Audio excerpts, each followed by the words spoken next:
আসসালামু আলাইকুম ভিউয়ার্স। বাংলাদেশের সর্বশেষ আপডেট সংবাদে আপনাদের স্বাগত। বিভিন্ন রাজনৈতিক দলের উত্তেজনাপূর্ণ কর্মকাণ্ড এবং বক্তব্যের প্রভাবে সারা দেশ উত্তাল। জানিয়ে দেব হাতে থাকা সর্বশেষ আপডেট বাংলা সংবাদ। বেনজিরকে দেশ ত্যাগে সহায়তা করেছে সরকার, বলেছেন ফখরুল। এরপর জানিয়ে দেব প্লাটিনাম জয়ন্তী ঘিরে আওয়ামী লীগের 10 দফা কর্মসূচি। এদিকে পদ নিয়ে শতাধিক নেতা নিষ্ক্রিয় ও বিদেশে। আরও জানিয়ে দেব দুদকে হাজির না হলে আত্মপক্ষ সমর্থনের সুযোগ হারাবেন বেনজির। সর্বশেষ জানিয়ে দেব অবৈধ ক্ষমতা ধরে রাখতে জিয়া পরিবারকে ধ্বংসের চেষ্টা। এতক্ষণ শুনছিলেন সংবাদ শিরোনাম, এবারে বিস্তারিত।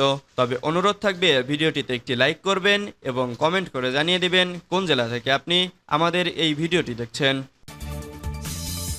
বেনজিরকে দেশ ত্যাগে সহায়তা করেছে সরকার, বলেছেন ফখরুল।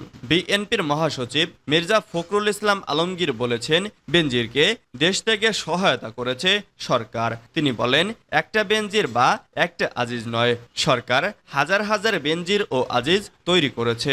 শনিবার 1 জুন গাজীপুরে শহীদ রাষ্ট্রপতি জিয়াউর রহমানের 43তম শাহাদাত বার্ষিকী উপলক্ষে আলোচনা সভা ও দোয়া মাহফিলের অনুষ্ঠানে প্রধান অতিথির বক্তব্যে এসব কথা বলেন তিনি। বিএনপির মহাসচিব বলেন, পুলিশ প্রধান বেনজির হাজার কোটি টাকা লুটপাট করে দেশে পালানোর সময় জামায়াদরে সহযোগিতা করেন, আর বিএনপির নেতাদের চিকিৎসার জন্য বিদেশে যাওয়ার সময় ঘন্টার পর ঘন্টা দাঁড় করিয়ে রাখেন।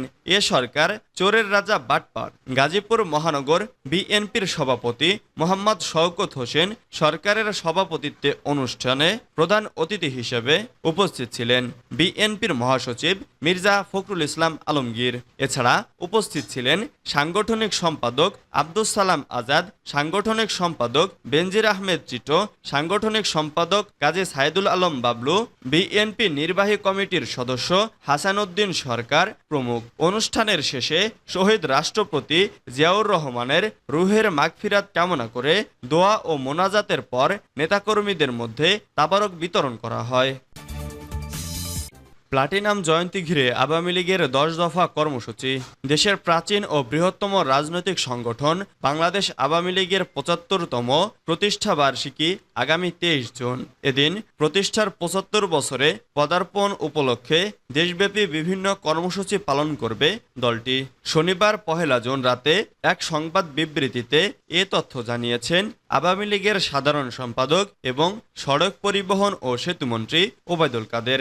দলের দপ্তর সম্পাদক বিপ্লব বড়ুয়া স্বাক্ষরিত বিবৃতিতে ওবায়দুল কাদের বলেন, দেশের মানুষের ভালোবাসা ও আকাঙ্ক্ষাকে ধারণ করেই আওয়ামী লীগ পথ চলছে এবং ভবিষ্যতেও চলবে। গত 7.5 দশক ধরে আওয়ামী লীগের এ পথ চলা ছিল গৌরবোজ্জ্বল। তিনি বলেন, বঙ্গবন্ধু শেখ মুজিবুর রহমানের অবিসংবাদিত নেতৃত্বে স্বাধীনতা সংগ্রামের পথ ধরে মহান মুক্তিযুদ্ধের মধ্য দিয়ে স্বাধীন বাংলাদেশ রাষ্ট্র প্রতিষ্ঠিত হয়। এদেশের মানুষের যা কিছু মহৎ অর্জন তা আওয়ামী লীগের নেতৃত্বেই অর্জিত হয়েছে।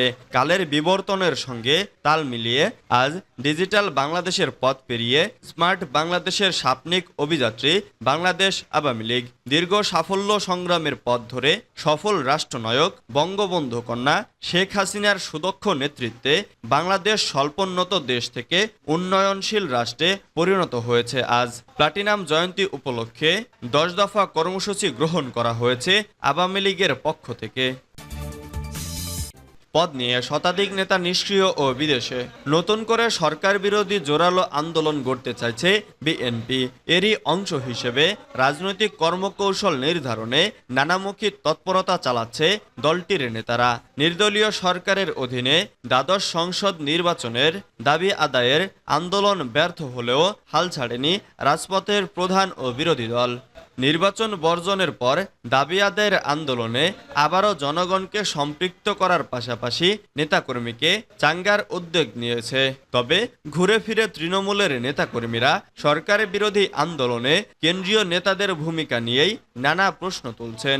502 সদস্যের কেন্দ্রীয় নির্বাহী কমিটির অধিকাংশ নেতাকে মাঠে না পাওয়ার অভিযোগ তাদের। কেন্দ্রীয় কমিটিতে শতাধিক নেতা আছেন যারা অনেক পদ নিয়ে নিষ্ক্রিয়, অনেকে বিদেশেও পাড়ি দিয়েছেন, আবার নিজ পদের কাজ কি তা জানেন না বেশিরভাগ নেতারাই।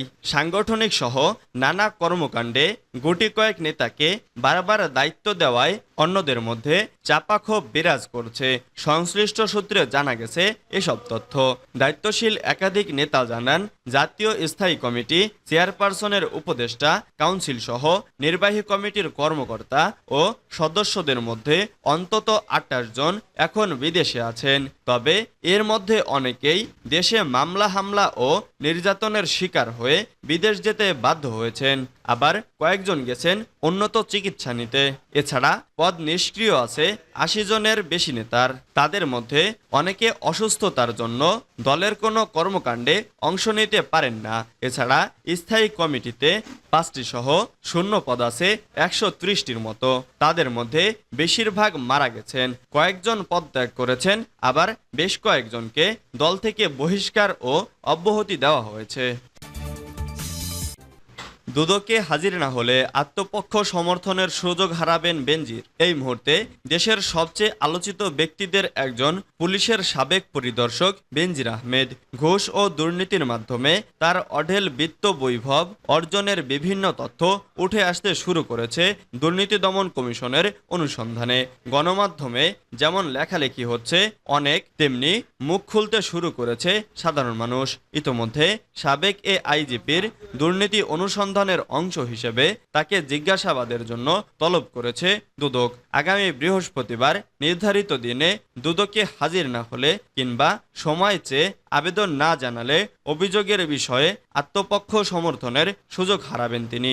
এদিকে একাধিক সূত্র থেকে তথ্য মিলেছে, আনুষ্ঠানিকভাবে অনুসন্ধান শুরুর পর মে মাসের প্রথম সপ্তাহে সপরিবারে দেশ ছেড়েছেন বেনজির। এরই মধ্যে বেনজির ও তার পরিবারের 627 বিঘা জমি ও 30টি ব্যাংক হিসাব সহ বিশাল সম্পদের সন্ধান পেয়েছে এবং সেগুলো জব্দের জন্য গত 23 ও 26 মে আদালতে আবেদন করে দুদক। আদালত তা মঞ্জুরের দুদিন পর বেনজিরকে তলব করে নোটিশ দেয় দুদক। নোটিশে আগামী 6 জুন সকাল 10টায় তাকে রাজধানীর সেগুনবাগিচায় দুদকের প্রধান কার্যালয়ে উপস্থিত হতে বলা হয়েছে। অবৈধ ক্ষমতা ধরে রাখতে জিয়া পরিবারকে ধ্বংসের চেষ্টা হচ্ছে।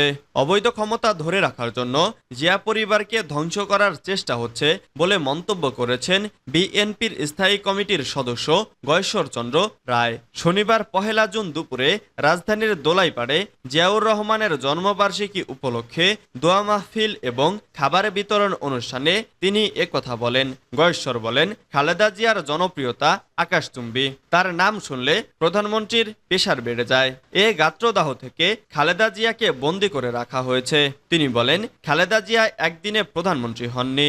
জিয়ার আদর্শকে ধারণ করে আন্দোলন ও সংগ্রামের মাধ্যমে খালেদা জিয়া হয়েছেন। দেশের জন্য, গণতন্ত্রের জন্য জিয়া পরিবারের অবদান অপরিসীম।